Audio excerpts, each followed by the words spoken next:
Me and him has had a little debate. So basically, he's All right. like, First things first. Hi, I'm Cody. oh yeah, you're right. I'm sorry. I'm clear. Hi, Cliff. Caleb. Caleb. I got to tell you, these conversations are recorded. Uh huh. Okay. How can I help? All right. So say if he was driving around, like say in Henry County, we'll just use Henry County. Okay. And they found weed inside his car. Okay. And they lock him up naturally, right? But if I go down to the police station and say, hey, it's my weed, would they let him go? Maybe. Oh, damn. Maybe. Maybe. Damn. I had said I don't think it would be that easy because I feel like anybody would use that excuse every time they found some illicit substance or controlled substance in your car. Well, They could just say, "Oh, it's my mom's" or something like great. And if your mom wants to go down and go to the police station and say, like, sign an affidavit, swear under oath, I, Sarah Q. Smith, am the owner of all of the weed that was in the car. It's mine. I let him borrow my car. I understand that it's illegal, blah, blah, blah. Sure. And then they'll put her in handcuffs and put her in jail. So if you go down there and you say, that's my weed, like, they might drop the charges against him, but they're going to put the charges on you. You just confessed to a crime.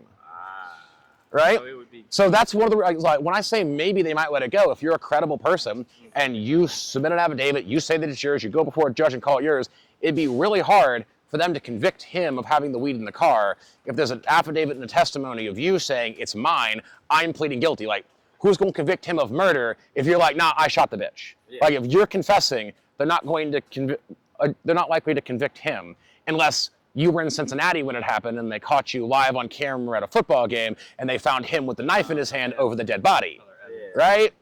But if it's just like the weed was in the car and you're like, it was my weed, I left it in his car, he didn't know it was there, you'd plead guilty. They'll probably drop the charges, but they'll put them on you. Yeah.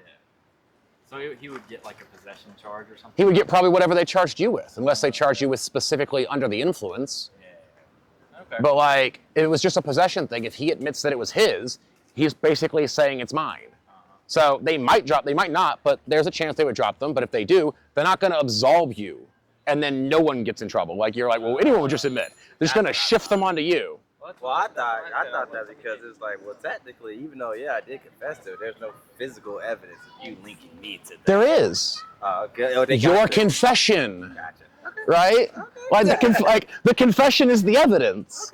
Like, With the affidavit, right? yeah, It's like an official. yeah, you signing a confession, you putting an affidavit saying these things, that's the evidence. When they go before a jury, he confessed to it. So then the jury convicts you of it, or the judge sentences you to jail because you confessed to it. Okay. Yeah. That's fair. What kind of law do you practice? So I practice personal injury and bankruptcy, but you don't specialize till after you graduate. I got you. Very cool. All right. Yeah. Thank you. Well, thank you. Absolutely. Thanks for stopping by. Yeah. Sorry for the